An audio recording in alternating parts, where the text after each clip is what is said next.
আসসালামু আলাইকুম। আজকের ক্লাসে আমি আছি সিফাত। আজকের ক্লাস হচ্ছে এইচএসসি উচ্চতর গণিত দ্বিতীয় পত্র চতুর্থ অধ্যায় বহুপদী ও বহুপদী সমীকরণ এই চ্যাপ্টার থেকে। আমরা এই চ্যাপ্টার থেকে আজকেও দুটো এক্সাম্পল সলভ করব। তাহলে শুরু করি। আমাদের প্রথম এক্সাম্পলে বলছে যে এত রাশিটি পূর্ণবর্গ হলে দেখাও যে এটা। আচ্ছা, কোনো রাশি যদি পূর্ণবর্গ হয় আমরা জানি তার নিশ্চয়ক সমান সমান 0 হয়। তাহলে নিশ্চয়ককে আমরা প্রকাশ করে লিখতেছি ডি দ্বারা। তাহলে এখানে ডি সমান সমান হবে 0। এখন নিশ্চয়ক মানে কি?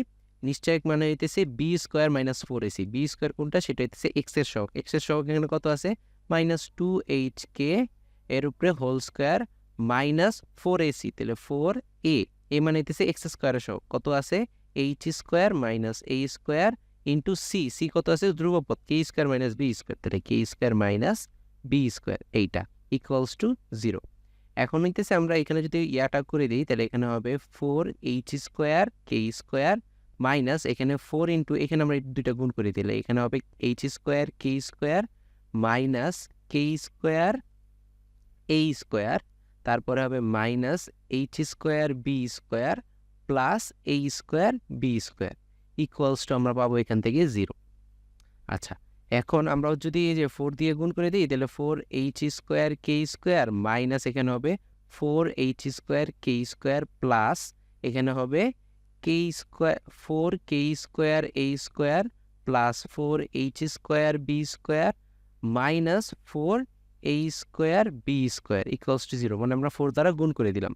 তারপর আমরা যদি দেখি যে এটা চলে যায় তাহলে এটা চলে গেলে এখানে থাকে 4k square a square plus 4h square B square, আর এই যে minus 4a square B square ওই পাশে নিয়ে গেলে এটা হবে হচ্ছে 4a স্কোয়ার বি স্কোয়ার। এখন আমরা যদি এখান থেকে 4 কমন নিই তাহলে 4 কমন নিলে উভয় পাশ থেকে যে 4 চলে যায়, তাহলে আমরা এখান থেকে কি পাবো? K square a square plus h square B square equals to a square B square এটা পাবো আমরা। এখন আমরা এক কাজ করি, উভয় পক্ষকে a স্কোয়ার বি স্কোয়ার দ্বারা ভাগ করে দিই। তাহলে a স্কোয়ার বি স্কোয়ার দ্বারা ভাগ করলে এটা এরকম আসে k square a square divided by a square B square plus h square B square divided by a square B square equals to a square B square divided by a square B square. মানে a square B square দিয়ে আমরা পুরা ইকুয়েশনটাকে ভাগ করে দিলাম। তাহলে এখানে আমাদের কি থাকে? আছে এইটা আগে লিখি। এখানে বি স্কোয়ার ভ্যানিশ, তাহলে এখানে থাকে এইচ স্কোয়ার নিচে থাকে a স্কোয়ার প্লাস এখানে এ স্কোয়ার ভ্যানিশ উপরে থাকে এই কে স্কোয়ার নিচে থাকে বি স্কোয়ার ইকুয়ালস টু এখানে দুইটাই ভ্যানিশ থাকে তাইলে থাকে 1। এইটাই কিন্তু আমাদের চাইছিল। তাহলে শুট। তাহলে এই হইতেছে আমাদের ফার্স্ট এক্সাম্পলটা। এরপর আমরা যদি আমাদের পরবর্তী এক্সাম্পলে যাই তাহলে এখানে বলছে যে এত সমীকরণের মূল দুটির অনুপাত আর হলে দেখাও যে এটা সমান সমান এত। তাহলে আমরা ধরে নিলাম যে এটার দুইটার মূল একটা হইতেছে আলফা আর একটা হইতেছে বিটা। তাহলে আলফা প্লাস বিটা মানে মূলদের যোগফল কি হবে? মাইনাস এক্স এর সহগ এন ডিভাইডেড বাই এক্স স্কোয়ারের সহগ এম। আর মূলদের গুণফল আলফা বিটা এটা মানে হইতেছে ধ্রুবপদ এল ডিভাইডেড বাই এক্স স্কোয়ারের সহগ এম। এখন আমাদের প্রশ্ন মতে কি বলছে? যে প্রশ্ন মতে যে মূলদের অনুপাত হইতেছে আর, তাহলে আমরা বলতে পারি যে প্রশ্ন মতে alpha divided by beta equals to r, এটা প্রশ্ন মতে আমরা বলতে পারি। তাহলে এখান থেকে আলফা বিটা এখন এক কাজ করি, পক্ষে আমরা যোজন বিয়োজন করি। যোজন বিয়োজন মানে উপরেরটা যোগ নিচেরটা ডিভাইডেড বাই উপরেরটা বিয়োগ নিচেরটা। আর এখানে আর এর নিচে তো মনে মনে 1 আছে, তাহলে এখানে বলতে পারবো r plus 1 divided by R minus 1। এখন উভয় পক্ষকে আমরা স্কোয়ার করে দিই মানে বর্গ করে দিই। তাহলে alpha plus beta whole square divided by alpha minus beta whole square equals to R plus 1 whole square divided by R minus 1 whole square. এখন উপরের ইকুয়েশনটা যা ছিল তাই থাক, আমরা নিচের ইকুয়েশনটাতে আমরা এক কাজ করি, নিচের ইকুয়েশনটাকে আমরা এইভাবে লিখতে পারি যে উপরেতে আছে alpha plus beta whole square এটা আছে। এখন এটা কি A minus B whole square না? এটাকে আমরা কি বলতে পারি? এটাকে আমরা বলতে পারি alpha plus beta whole square minus alpha minus beta whole square. আচ্ছা, এখানে কি করলাম? এখানে আমরা হইতেছি নিচে বিয়োজন করছি।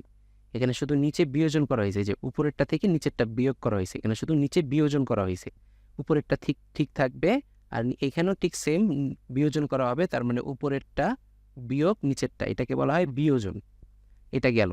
তাহলে এখান থেকে আমরা যদি ইকুয়েশনটা সামনে আগায় নেই তাহলে এখান থেকে আমরা কিন্তু একটা ফর্মুলা হয়ে গেল এখানে a plus b whole square minus a minus B whole square, এটা কিন্তু 4ab এর ফর্মুলা। তাহলে এ 4 আলফা বিটা এটা হচ্ছে ফর্মুলা, উপরে হচ্ছে আলফা প্লাস বিটা এর মাথায় হোল স্কোয়ার ইকুয়ালস টু এখানে r plus 1 whole square divided by এখানেও কিন্তু এই 4ab এর ফর্মুলা। তাহলে এই বি হিসেবে 1 কাজ করতেছে, তাহলে 4r হবে, শুধু 1 লিখলেও চলে, না লিখলেও চলে।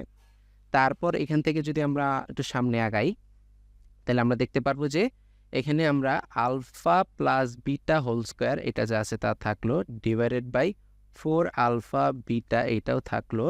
এখন আমি এখান থেকে উভয় পাশ থেকে এই যে 4 আর 4 কাটা দিতে পারি, আচ্ছা এখানে 4 কাটা দিয়ে দিই, এখানে উভয় পাশ থেকে 4 কাটা দিয়ে দিলে এখানে থাকে r plus 1 whole square divided by r এটা থাকে। এখান থেকে যে আর আলফা প্লাস বিটা এটার ভ্যালু আমরা জানি যে মাইনাস এন বাই এম, তাহলে এটার ভ্যালু আমরা বসাই minus n divided by m এর মাথায় একটা whole square divided by alpha beta, alpha বিটার ভ্যালু হইতেছে l divided by m equals to এখানে আমাদের আছে r plus 1 whole square divided by এখানে আছে আর। আচ্ছা এইখানে যদি আমরা ইকুয়েশনটা ফালাই তাহলে এন স্কোয়ার ডিভাইডেড বাই এখানে পাবো এম এল ইকুয়ালস টু এখানে পাবো r plus 1 whole square divided by r. তাহলে এই যে এইটাই কিন্তু আমাদের এখানে চাইছিল, তাহলে এইটাই হইতেছে শুট, দেখাইতে বলছিল এই যে শুট। তাহলে এই ছিল আমাদের আজকের এক্সাম্পল দুইটা। নেক্সট ক্লাসে আমরা আরও কিছু এক্সাম্পল সলভ করব। সবাইকে ধন্যবাদ। আসসালামু আলাইকুম।